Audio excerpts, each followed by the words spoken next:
শেখ হাসিনা সরকার পতনের পর পঞ্চগড়ের দেবীগঞ্জ উপজেলার এক যুবক ভিডিও কলে কথা বলেছিলেন তার ভারতীয় এক স্বজনের সঙ্গে।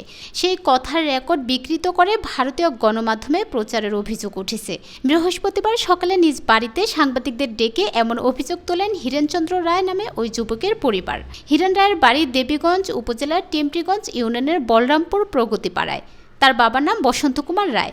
এর আগে গত বুধবার ভারতীয় গণমাধ্যম রিপাবলিক বাংলায় ভিডিওটি প্রকাশ হয়। সেখানে তুলে ধরা হয় হিরেন বাংলাদেশ থেকে বলছে তাদের বাড়ি ঘরে হামলা, ভাঙচুর, অগ্নিসংযোগ ও লুটপাট করা হচ্ছে। এ অবস্থায় পরিবার নিয়ে খুব বিপদে আছে তারা। এদিকে এমন ভিত্তিহীন খবর প্রকাশের পর ক্ষোভ ঝেড়েছেন স্থানীয় হিন্দু সম্প্রদায়ের লোকজনই। খবরটির তীব্র নিন্দা ও প্রতিবাদ জানিয়েছেন তারা। হিরেনের ভাই খগেশ্বর রায় বলেন, আমার ভাই মানসিক বিকারগ্রস্ত।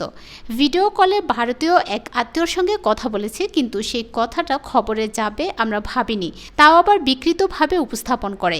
এমন খবরের নিন্দা জানাই। হিরেন হচ্ছে আমার মেজো ভাই। উনি কিছুদিন থেকে মানসিকভাবে অসুস্থ। আজকে সকালবেলা ও যেটা ইন্ডিয়ান নিউজে যেটা প্রচার করছে সেটা সম্পূর্ণ ভুল, মিথ্যা। সে কি বলে ফেলছে।